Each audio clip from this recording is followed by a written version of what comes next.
Hey guys. There, okay, now I hope you can see me. Hello. I made it. I just got back from a trip, but I'm here and everything is good. So let's let people know that we're here. And I hope you guys are here, because otherwise I'm just talking to myself again. I've been known to do that. There's no shame. It's totally fine. Okay, where is the Twitters?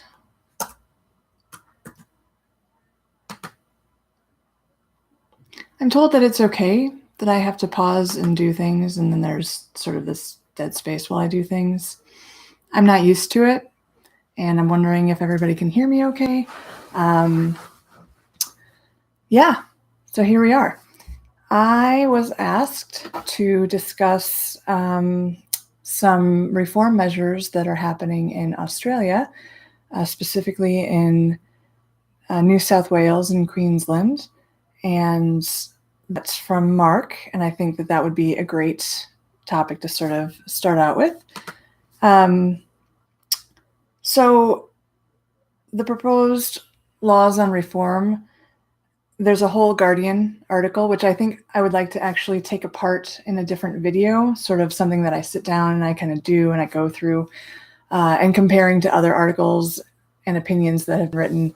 I think that would be a nice video to have sort of out there, not for a live stream. But there are a few comments that were taken out of the article that I want to address. First being that, what are my thoughts on abortion offenses being removed from criminal law?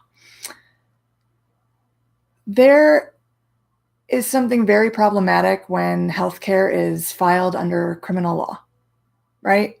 Thanks, Dean. I'm glad to share this planet with you too. I have been in Utah for 6 years now, and it is shocking to me still, having worked here, having lived here, that abortion care is filed in our code, in our Utah state law code. Abortion is filed under criminal law. Gun laws, gun code is filed under public safety, not in criminal law. So not only is, I don't know, that kind of reversed, or I don't know, I just feel like healthcare shouldn't be criminalized. But also the legislation quantity is astounding. The pages and pages, tens of pages, I think it's less than 70 pages, I don't know, on the abortion code versus the 2 pages dedicated to gun laws and public safety. Chew on that for a second. Just like let it sink in. You can go to le.utah.gov and look up abortion, and it'll be chapter 7, think title 35 or some such, and you'll see it filed under the criminal code. And then you like research firearms, and that will be filed under public safety. So I think my opinion on this is quite obvious. Nowhere should abortion be in the criminal code. That should not be a thing that was ever done in the first place, so it should be taken out. Another point being, one doctor can provide termination of pregnancy up to 22 weeks gestation, consultation with a second doctor required thereafter. I think, you get into viability and you get into these things. I just don't see any trained medical provider doing something nefarious like, you're 36 weeks and you want an abortion. Okay, no problem. Like, I just don't see that happening. That's not realistic. Almost, there have been cases of criminality committed by doctors in various fields, and yet there's no law that says dentists can't practice plastic surgery. Why not? Well, apparently there were cases of dentists performing plastic surgery. I don't really know. And that shouldn't happen. But do we need a law that says that shouldn't happen? I don't know. You get into these regulations And they are reasonable to an extent, but when they become prohibitive of finding care, and honestly, any abortion after viability is done for the fact that the fetus is not going to survive birth or won't live far after birth. That's a traumatic thing to ask anyone to undergo. And so my feelings on that are mixed. I think it depends on the regulation. I guess I'll say that. The fetal position asks, if they did do it, should it be in the criminal code? I think assault is part of the criminal code, so that would be it. I don't think abortion needs to be part of the criminal code. But if you commit assault on the pregnant person, or any patient really, that's going to be under the criminal code, right? So abortion doesn't need to be regulated under criminal code. It should be regulated under healthcare, where the rest of healthcare is regulated. Violations of that will, charges of some sort of crime or some sort of violation of something will come to bear, but that's different than where the code and the law is, if that makes sense. I am not an attorney, right? So, all right. So another point is safe access zones of 150 meters around reproductive health facilities. This baffles my mind. Nowhere else do people get accosted by unwanted attention and unwanted rhetoric outside of clinics, except when you are outside of a clinic that provides reproductive health care. And that's not even abortion. That's STI testing. That's, birth control prescription. That's, not all these clinics that have protesters actually provide abortions.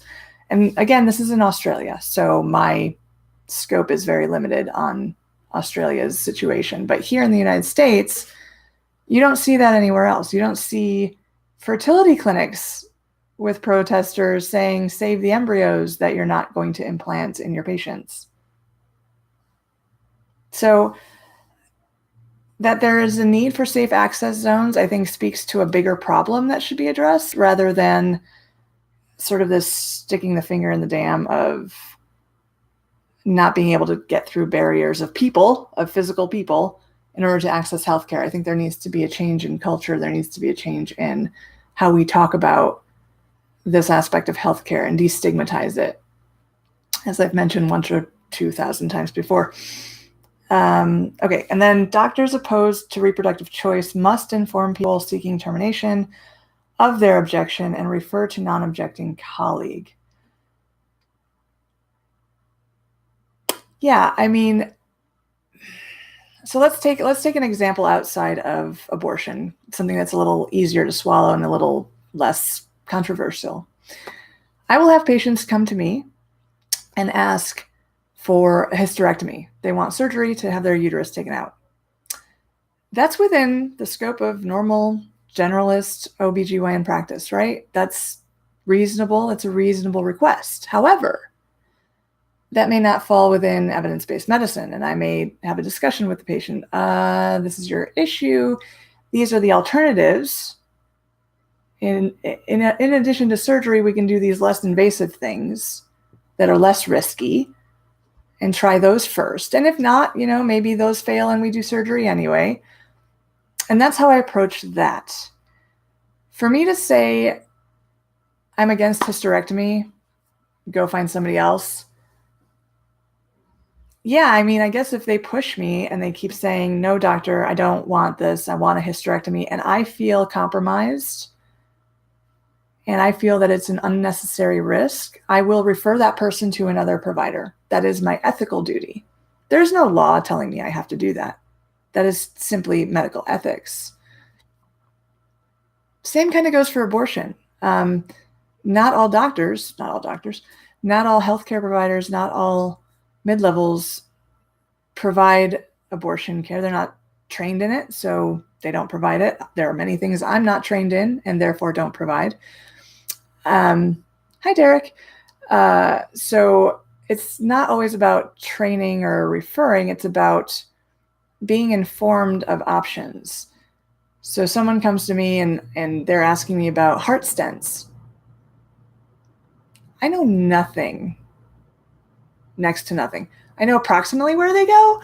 I don't know anything about heart stents. I can't counsel that patient on the risks involved of getting a heart stent. I can't talk to that patient about other options of getting a heart stent. And this all falls in the purview of informed consent.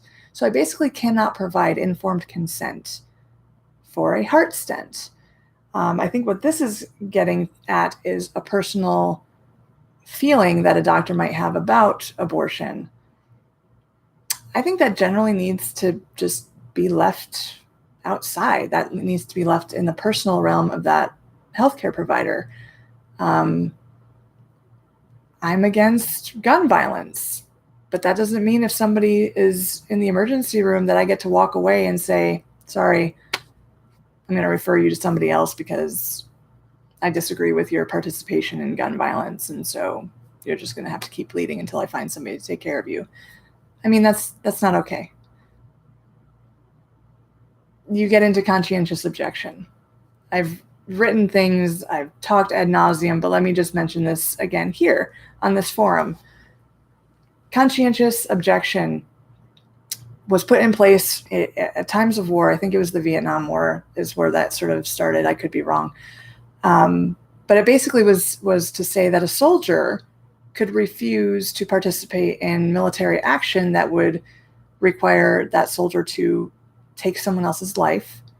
If that soldier said, you know what, that's against my personal beliefs, that's against my morals, I'm a conscientious objector, whoever is commanding me, giving me orders to do that, I'm going to conscientiously object due to my personal morals. That's a very specific flow of power that works within. It doesn't work within other power dynamics. It only works within soldier to commanding officer, because the soldier in this case doesn't have the power, while the commanding officer is exercising a power over the soldier. In the healthcare situation, the healthcare provider is always in that position of power over the patient who's requesting services for healthcare. So for the conscientious objection to work, it can only really come from the patient toward the healthcare provider. It's not from the healthcare provider objecting to the patient, because the healthcare provider is in a position of power. And that's why that doesn't work. It's still law. There's federal law. The church amendments in the United States say that if you morally object, and this is specific, mind you, to reproductive health care, doesn't apply to other realms of healthcare. But our federal law says that if a healthcare provider morally objects to providing reproductive health care to someone, that they don't have to. And that just doesn't work, because the healthcare provider is in power over the patient. And that's why it's unethical to have that. The fetal position, the major difference between that and abortion is that abortion kills a human being. If someone asks you to kill someone, would you refer them to someone else? And so that's inflammatory, right? So what you're saying here, you're using the word kill, and that might be your belief. I disagree, because I've seen what pregnancy can do to people, and pregnancy can kill people. And so I disagree with your position, fetal position, on that. And I would ask you to use more appropriate language. And Derek says terminate equals kill. Terminate also means end. You don't kill a term paper. I mean, I guess in the vernacular of the kids these days. Sure, you can get a thesaurus and go through different things and through the 6 degrees of Kevin Bacon get there. I'm just saying, in the realm of healthcare, that's inappropriate. I make an incision during surgery. I don't slice. Same thing, different word, but I don't tell somebody I'm going to slice them open. Doesn't sit well, right? Technically correct, but there's appropriate language that I would ask you to use. Regarding abortion, the fetus, embryo, zygote, again, is a physiologic dependent entity on someone else's body and resources, blood, oxygen, nutrients, physical body, uterus, right? Abdominal cavity, pelvic cavity, vagina, giving birth. So if someone doesn't want to undergo the risks of going full term in pregnancy and giving birth, given that those risks are real as far as the risk of death and the risk of health complications, the risk of not being there for your other children, I think that that's very reasonable.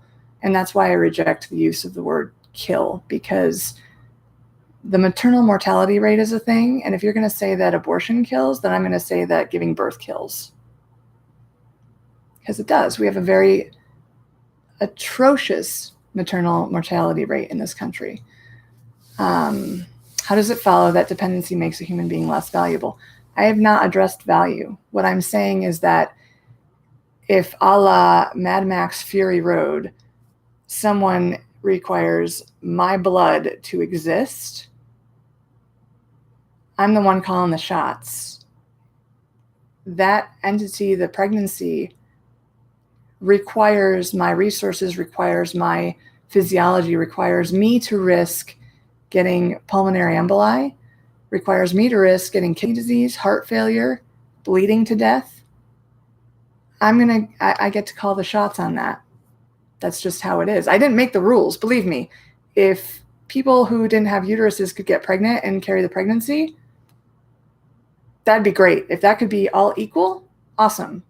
But until pregnancy doesn't carry risks of altering physiology, which if you just look up maternal physiology, you'll see all of the alterations, then the person who's pregnant is going to be making those decisions.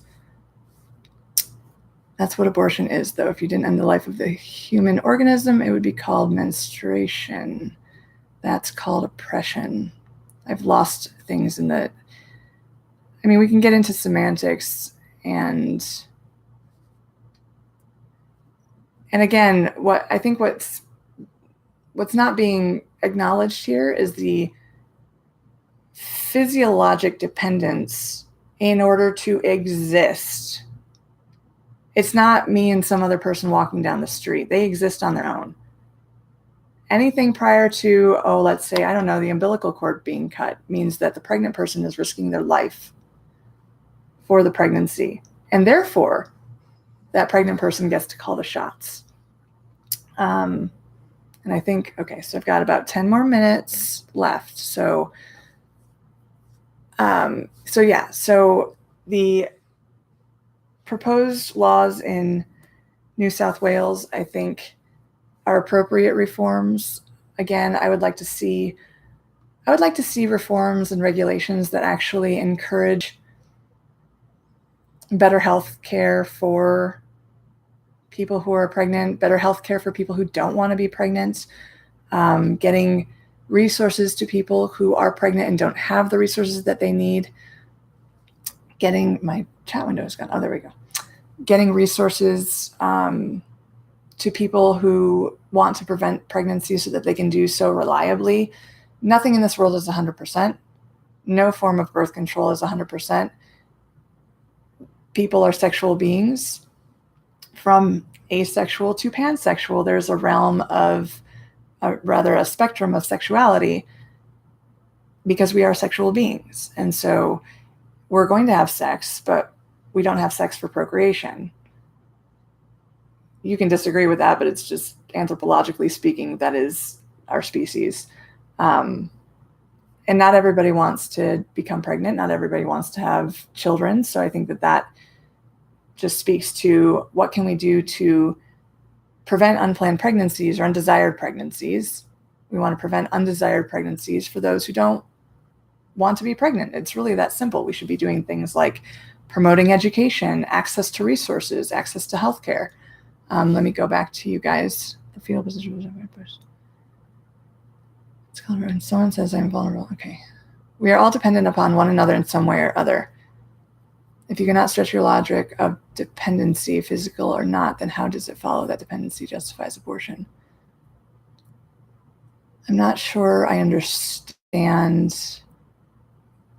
I'm not dependent on you.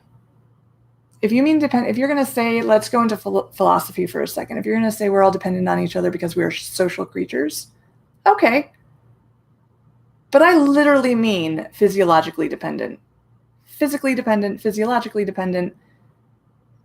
That's what I mean. I mean, the chemicals that I'm taking in from the environment are required for me to take in order to get to the fetus so that the fetus can develop. So I'm not talking about hanging out with friends.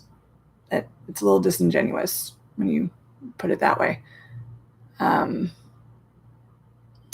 I appreciate opening up the conversation as well. I think it's important, and I think to really have a dialogue, as I had in Australia with David Pello, we have to open ourselves to be vulnerable. We have to open ourselves to criticism, and I think that that's good, and I think that we can build off of each other, and especially when we have differing views, I think the takeaway is to always learn, and that's best facilitated when we can have a dialogue and it's not sensationalized.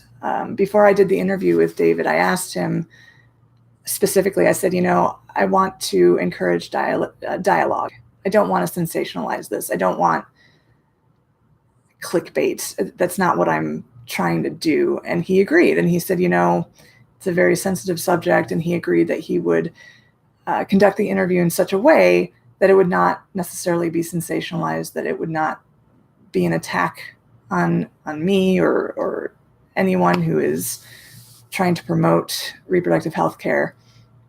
So I appreciated that. And that's ultimately why I did the interview with him, because I trusted that he had an interest in furthering the dialogue. So I appreciate that, Derek. And I didn't see any comments on the other video that I did. I would encourage people to at least leave some comments here to help me figure out what works best. Let me just go to Twitter a second and see if people left comments there, because maybe they're, I don't know, doing that there. I don't, again, still learning, just kind of trying to figure this out as I go. Okay. So no comments. That's fine. I think what I want to do is, thanks, Derek. I think what I want to do is do some not live streaming videos and do videos where you can see me go online and you can see me read certain articles maybe of interest. If you guys post links to those articles, that would be helpful. And either kind of delve into is this real? Is this not? Is this myth? Is this fact? Because here, I'm going to say on Docsplaining, it's not about my opinion. It's really, sure, my expressing an opinion, but my opinions are generally based in fact and evidence-based medicine, specifically in research and things that are scientifically sound through the scientific method. I'm not interested in just talking at people. I want to open a discussion. I want to have dialogue. I want to make sure that we're all sort of moving forward together, because again, we are in a very, I think, contemptuous time, and it disheartens me that people are so quick to argue or so quick to jab one another, as opposed to stopping, taking a deep breath, and really feeling like, okay, where's this person coming from? Let's see if we can find some common ground. And that's ultimately how we become better. I mean, individually, as a society as well, that's how we get better, and it's how we ensure that our fellow human beings are heard and cared for, and we stand strong together. Divided we fall. And I think that we can see in our climate that it's pretty effective at how greatly we're divided on a lot of things. But I hope that we can learn from each other and come together to be on a united front, especially when it comes to, let me say, healthcare. I think that we can all say, who doesn't want healthy moms? I certainly do. I would rather have a plummet in maternal mortality and a rise in planned pregnancies, because those are the healthiest, and that guarantees more healthy babies and healthy families. And when moms and babies are healthy, entire societies, entire countries thrive.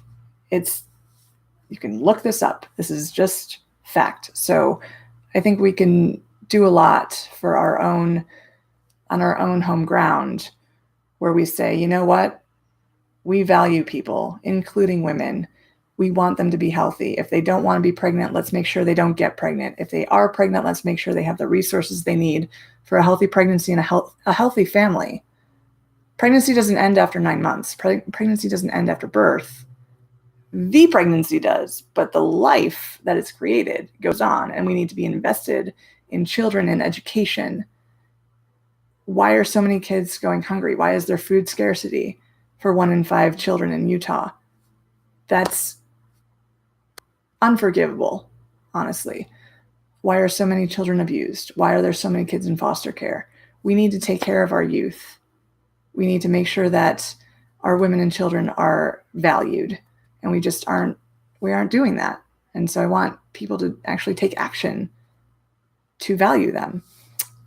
So going back to how that physical dependence changes anything about the fundamental nature of that prenatal human being. How does your making that observation guide your moral decision?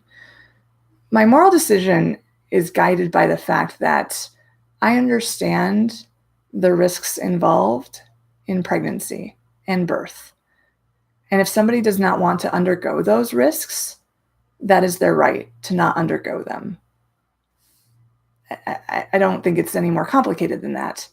I think it's wrong to force someone to continue a pregnancy that they don't want, continue a pregnancy and give birth. That's wrong. They can die. I've seen it happen. I've cared for people who couldn't have an abortion and got an infection, had a complication, and they died in childbirth. And this patient I'm actually thinking of had 5 other kids. And now her kids are in foster care because she was a single mom. I don't think anybody wins there.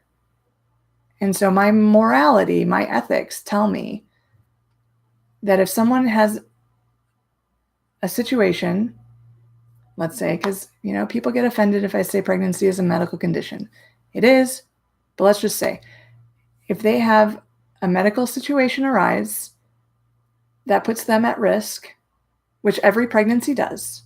Pregnancy is risky until proven otherwise. That is how it goes. Then they shouldn't be forced to undergo those risks if they don't want to. That's their decision. And only the person who's pregnant can make that decision. Also, I'm learning and growing. I appreciate that, Derek.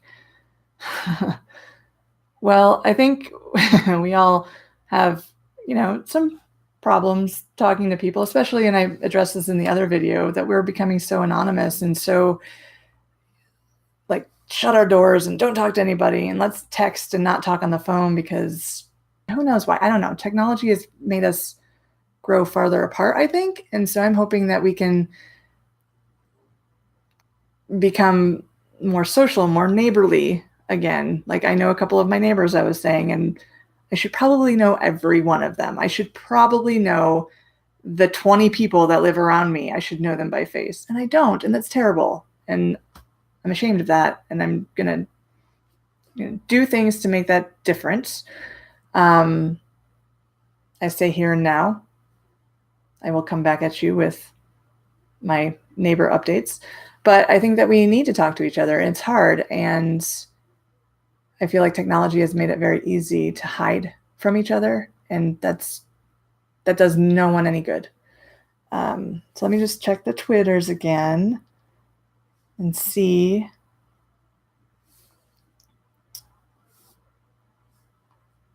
Nope.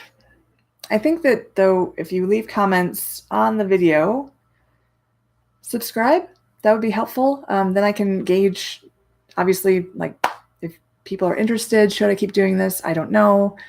It sounds like I'm getting positive feedback, but I would like even more feedback. I don't know if this is, people are like, get over yourself or whatever.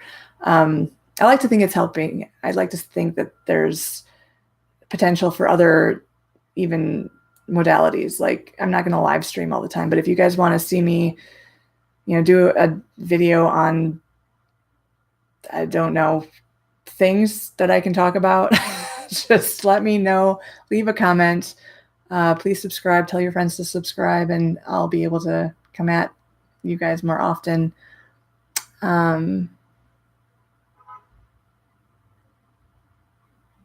Yeah, it is helping to vocally express myself and have people chime in. It's a little bit awkward for me, though, because I'm used to like standing in front of an audience and giving a public talk, not reading a thing and then here and then being on the thing. And so hopefully I'm not too all over the place. But thanks, Derek.